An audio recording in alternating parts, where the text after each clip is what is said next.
মস্ত মুন্সি ভালা। ধন্যবাদ, থ্যাংক ইউ।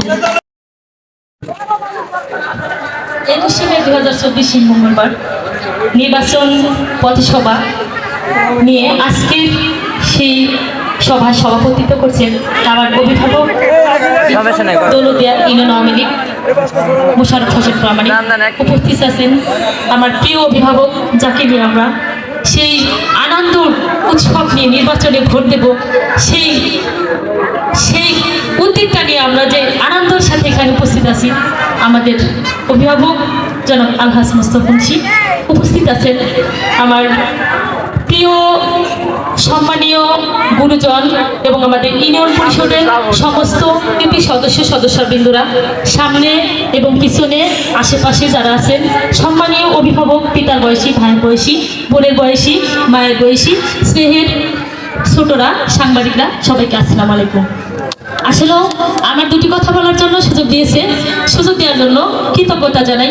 যে আসলেও দুটি কথা বলার দরকার আছে, যেহেতু আমাদের অভিভাবক, আমার 2 নং ওয়ার্ডের ভল্লাপাড়া যে আলহাজ মোস্তফা মুন্সির জন্ম, আমাদের গর্ব যে আমাদের মাতৃভূমিতে, দৌলতদিয়ার মাতৃভূমিতে তোর জন্ম, সেই গোলন্দের গর্ব, তিনি আমাদের সেই মনের প্রাণের সেই মানুষটি মোস্তফা মুন্সি ভাই। সে অনেক কিছু করেছে 3 বছরের মধ্যে, সে কথা বলতে গেলে হয়তো বা একদিন লাগবে। তো সংক্ষেপে অল্প একটু মূল কথা বলে যাচ্ছি। আমাদের 3 নম্বর ওয়ার্ডের সেই দেবগ্রাম থেকে দৌলতদিয়া শেষ পর্যন্ত একটা রাস্তা ছিল না, ইতিসপাড়া, সেখানে কিন্তু কয়েক কোটি টাকার কাজ করেছে ভাইয়ের হাত দিয়ে গড়ে তোলা। তো আমরা যে এই রাস্তাটি পেয়ে খুশি হয়েছি, তো এরকম কিন্তু আমাদের কোনো কিছু এই 3 বছরের মধ্যে এত কিছু করেছে আমাদের যে স্টুডেন্টরা। আমি অনেকবার ভাইয়ের কাছে গিয়েছি, অসহায় সেই পরিবার থেকে ভাই এমনভাবে তাকে একটি গিফট করেছে, তাকে আমি আসলে কৃতজ্ঞতা দিয়ে অথবা কষ্ট দিতে চাচ্ছি না, তাকে আসলে গোপনে তার জন্য দোয়া চাই, সেজন্য আরও বড় হয়ে উঠুক। তা আমাদের গর্ব, আমরা এই মানুষটি, শুধু আমি আওয়ামী লীগের কথা বলবো না, দল বল নির্বিশেষে আমরা এখানে যারা আছি, আমরা এমনভাবে তাকে ভোটে নির্বাচিত করব যে ভোট পেয়ে সারা ভাইয়ের যে আনন্দিত হবে তা না, আমরা নিজেও তো আনন্দিত হব নাকি, যে না আমরা দৌলতদিয়ার মানুষ, আমরা সেই গলন্দের আমাদের যে একটা গর্ব, তাকে এত ভোট দিয়ে আমরা নির্বাচিত করেছি।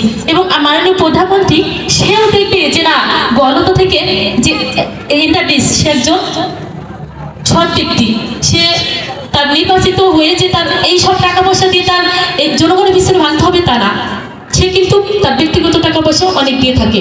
তো সেটা আমরা সবাই জানি। আমরা তো আসলে তাকেই চাই যে আমাদের সবসময় পাশে থাকবে। শুধু এখানে না, আমরা ভাইকে যখন যাই আমাদেরকে স্যার বলতে হয় না, সে বলে এই তোমরা তোমার ছোট বোন বা ছোট ভাই, ঠিক আছে, এই যে আমাদের একটা গর্ব, আমরা তার কাছে গিয়ে মনে প্রাণে খুলে কথা বলতে পারি। যাই হোক, অনেক কথা হয়ে গেছে, আমি যদি কথা বলতে চাচ্ছি যে দৌলতদিয়ার কৃতি সন্তান আমাদের নদী ভাঙনি এলাকা, এই সেই নদী ভাঙনি, হ্যাঁ নদী ভাঙনি, আমরা জানি ভাই অনেক কষ্ট করে, অনেক ত্যাগ স্বীকার করে এই নদী শাসনের পদের জন্য। তো যাই হোক, আমরা আরো সামনে এমনভাবে তাকে জয়যুক্ত করব, মাননীয় প্রধানমন্ত্রী নদী শাসনের জন্য দিতেই হবে, নদী শাসন করতেই হবে, সেই করতে হবে কার মাধ্যমে বা কারা করবে, সেই আমরা সেই উদ্যোগটি নিয়ে আমরা সবাই